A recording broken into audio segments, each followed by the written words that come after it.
রব্বিরহামহুমা কামা রব্বায়ানি সগীরা। হে আমাদের রব, তাদের দুজনের প্রতি রহমত প্রদর্শন করুন, যেভাবে তারা শৈশবে আমাকে লালন পালন করেছেন। বাবা মা যে পরম স্নেহ মমতা দিয়ে একজন সন্তানকে লালন পালন করেন, সৃষ্টি জগতের কোনো কিছুর সাথেই তার তুলনা হয় না। এই মমতায় কোনো স্বার্থ নেই, নেই কোনো শর্ত। যখন আমরা আল্লাহর কাছে বাবা মায়ের জন্য দোয়া করি, আমরা পৃথিবীর পবিত্রতম মমতার কথা উল্লেখ করে রব্বুল আলামিনকে বলি, আমার রব, আপনি এইভাবেই তাদের উপর রহম করুন। বাবা মায়ের জন্য এই দোয়াটি পবিত্র কোরআনের মাধ্যমে আল্লাহই আমাদের শিখিয়েছেন।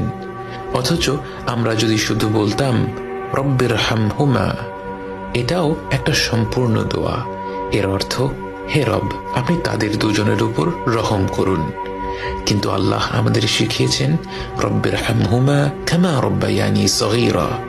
শৈশবে তারা কতটা স্নেহ মমতা ভরে আমাদের লালন পালন করেছেন, এ কথা উল্লেখ করতে গিয়ে আমাদের মনে পড়ে যায় তাদের অজস্র আত্মত্যাগের কথা। এই পৃথিবীর বুকে আমরা ভূমিষ্ঠ হওয়ার আগে থেকেই বাবা মায়ের আত্মত্যাগ আরম্ভ হয়ে যায়।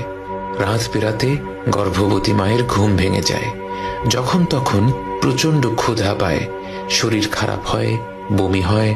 বাবাকে সর্বদা সতর্ক থাকতে হয়। গর্ভবতী মায়ের যখন যা প্রয়োজন সেটার ব্যবস্থা যেন দ্রুত করে ফেলা যায়। জন্মের পর থেকে বাবা মায়ের সময়সূচি বাচ্চাকে ঘিরেই গড়ে ওঠে। বাবা মা যখন হাত তুলে তাদের রবের কাছে দোয়া করেন, তার কতটুকু নিজেদের জন্যে আর কতটুকু সন্তানদের জন্যে তা তো কেবল আমাদের রবই জানেন।